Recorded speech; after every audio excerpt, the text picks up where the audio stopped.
Have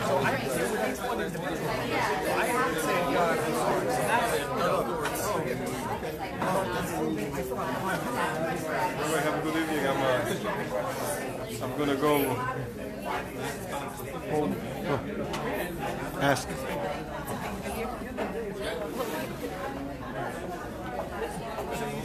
What else we gotta go in? Here a second.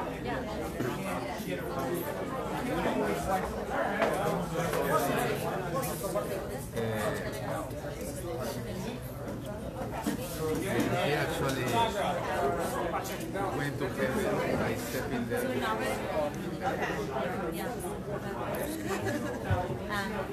Yeah, they're like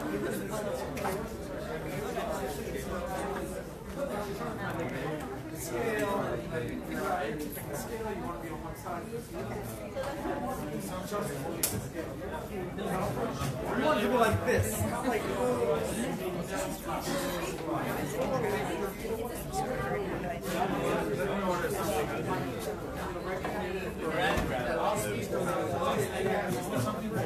Only other 10 tries.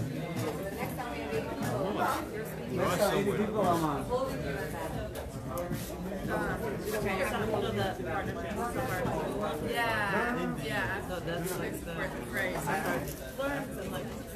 Let's just say there's a place for everyone and everything like phrase.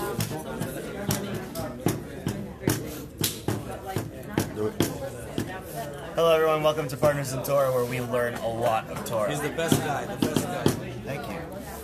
We're leaving it on Trying. Johnny. Please do not do that. What did you talk about today? We spoke about the reserve of strength and energy that every human being has. We all go through difficult times in life, but if we realize that we have this tremendous ability to reach inward and bring out an incredible reserve of strength and energy, it gets you through every time. We'll put it in front. Oh, Nathaniel. What did you learn, Nathaniel? I learned that coming to Partners in Torah, as always, is a worthwhile use of my Wednesday night. I never stop learning here. My friends never stop learning here. We never stop growing here. That's because we're consistently being here. That's what I learned. You're hired. Good evening, and thank you so much for all of you that came out tonight. I know it wasn't easy in this cold weather, and I really appreciate it, and your partners appreciate it, and God appreciates your Torah learning as well. So thank you very much. And this evening, the Torch family sponsored the refreshments in honor of the conversion of Adam Itamar and Aviva Chab. So mazel tov to them. They're getting married next door. I'm sure everyone can come and join afterwards. I was actually told to let you guys know. Why don't you tell everyone to come on over after Partners in Torah to celebrate with them. So if you'd like, you're welcome to. And this evening, Rabbi Wolbe will be saying a few words. So round of applause for Rabbi Wolbe. Welcome.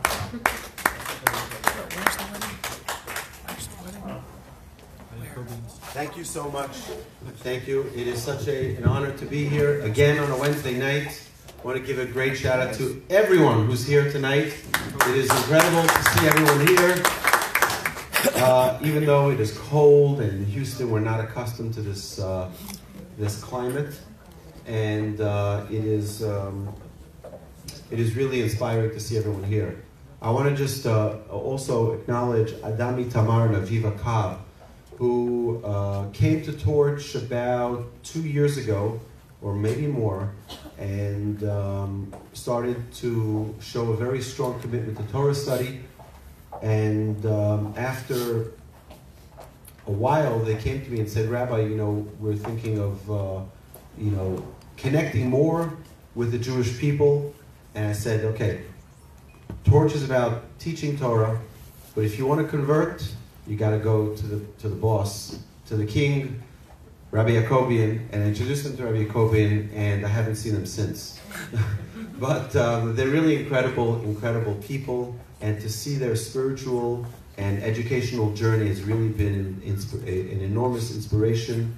And to see their children, Tzipora, their daughter, and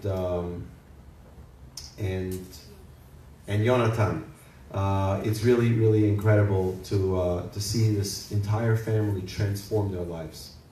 Now, in this week's parsha, we see that Yaakov was told to travel, and he travels. He doesn't ask any questions. Vayetze Yaakov, and he arrives at what we know is the Temple Mount in Jerusalem. He arrives at that location, and when he gets there, there are 12 different stones. And those 12 stones, our sages tell us that he placed them around his head, and as we know, in the morning, when he wakes up, there's only one stone. What happened in the middle of the night? It was these 12 stones that became one stone. Our sages talk about how spirituality has the ability to transform the physical. We see the same concept by Abraham.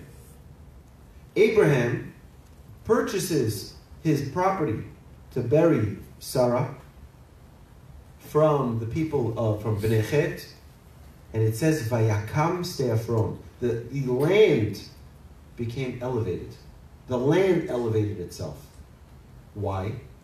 Because first it was owned by these lowly Bnei Chet, and now it was acquired and it was owned by Abraham, who was a lofty, holy, a really spiritual person. So the material got elevated to his spiritual plane, to his spiritual level.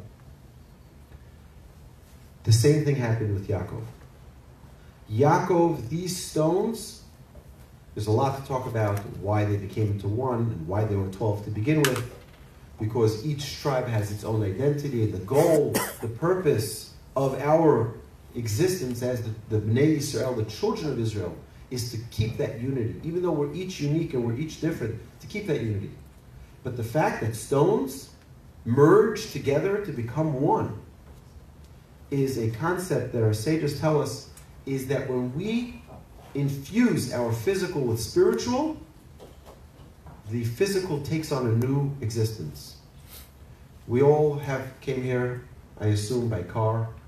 You know that your car is a very physical object.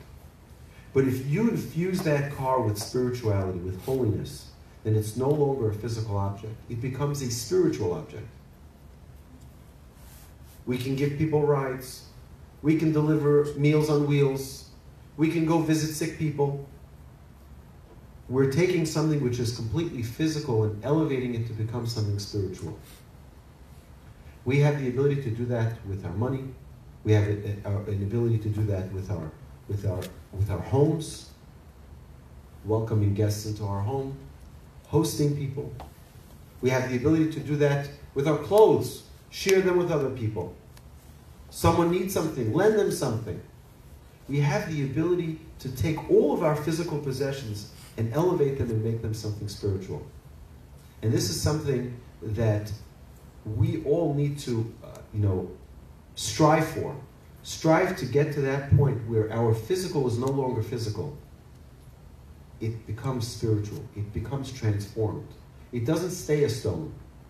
It becomes a spiritual stone. Hashem should bless us all that the Torah that we study doesn't keep us just as being Adam, just as man, but rather it elevates us to the point of Adameh, where we become godlike. We don't stay physical, but rather all of our pursuits help us become godlike and spiritual. Thank you, and have a wonderful evening. Safe drive home.